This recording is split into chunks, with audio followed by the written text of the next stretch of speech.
បាទអ្វីទៅគឺជាការជួញដូរ Forex នៅក្នុងនេះខ្ញុំមាន3ចំណុចមកបង្ហាញបងប្អូនទី1គឺនិយមន័យនៃទីផ្សារ Forex ទី2គឺជារចនាសម្ព័ន្ធទីផ្សារ Forex សកលហើយទី3គូរូបិយប័ណ្ណសំខាន់ធៀបទៅនឹងទំនិញដូចជា XAU USD វីដេអូផ្សេងបន្តទៀតខ្ញុំនឹង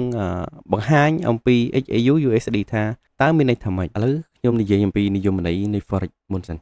និយមន័យនៃ Forex គឺវាខ្លីសម្រាប់ការបដូរប្រាក់បរទេសហើយគឺជាកន្លែងហិរញ្ញវត្ថុមួយដ៏ធំរបស់ពិភពលោកដែលរូបិយប័ណ្ណត្រូវបានទិញនិងលក់មិនដូចទីផ្សារ stock ទេទីផ្សារ stock គឺវាមាន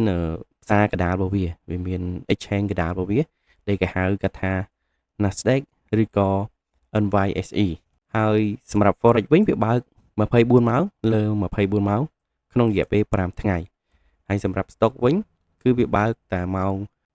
នៅខ្មែរយើងគឺម៉ោង8កន្លះយប់ហ្នឹងរហូតដល់ម៉ោង3ភ្លឺទេហើយវាបិទផ្សារវិញហើយបន្ទាប់ហ្នឹងបានវាបើកទៀតមាន5ថ្ងៃដូចគ្នាប៉ុន្តែគាត់ថាវាបើកនៅម៉ោង8កន្លះយប់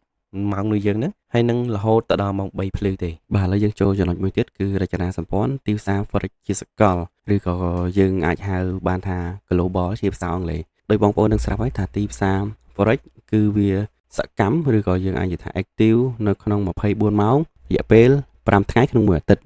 វាទៅតាមមជ្ឈមណ្ឌលហិរញ្ញវត្ថុសំខាន់នៅតំបន់តាម season របស់វាវីដេអូបន្តបងប្អូននឹងយល់ខ្ញុំនឹងនិយាយអំពី season ហើយ Forex វាបានចូលរួមជាមួយនឹង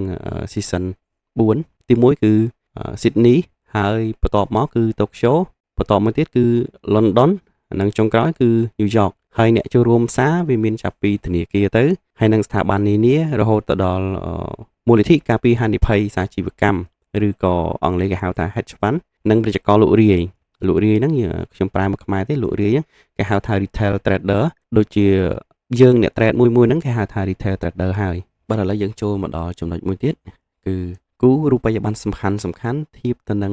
តំណែងដូចជា XAU USD XAU USD ហ្នឹងគឺមានន័យថាមាសអញ្ចឹងគូ Forex ត្រូវបានគេចាត់ថ្នាក់វាទៅជា3ទី1 Major ទី2 Minor និងទី3 Exotic បើហើយសម្រាប់ Major វិញវាមានដូចជា Euro ធៀបជាមួយដុល្លារ UE UR USD និងដុល្លារធៀបជាមួយនឹងជប៉ុនលុយជប៉ុនវាមាន USD និង JPY ដែលមានសាច់ប្រាក់ងាយស្រួលក្នុងនេះយើងហៅវាថាជា liquidity និងបរិមាណជួញដូរខ្ពស់នៅក្នុងការ trade គេហៅថា volume ហើយក្រៅពីរូបិយប័ណ្ណពាណិជ្ជករហ្នឹងមានន័យថាយើងអ្នក trade ហ្នឹងចូលរួមដោយស្ថាប័នធំទាំង3បូករួមទាំងយើង retail trader ហ្នឹងក៏បានចូលរួមក្នុងការជួញដូរទំនិញផងដែរដូចជាមាសជាដើមហើយវាមិនដូចរូបិយប័ណ្ណទេមាសត្រូវបានចាត់ទុកជាទ្រព្យសម្បត្តិដែលមានសុវត្ថិភាពដែលជារឿយៗវាកើនតម្លៃនៅអំឡុងពេលមិនប្រកបប្រជានៃសេដ្ឋកិច្ចនៅក្នុងនេះមានន័យថាមាសធៀបជាមួយដុល្លារអញ្ចឹងបើសិនជាសេដ្ឋកិច្ចអាមេរិកប្រែប្រួលឬក៏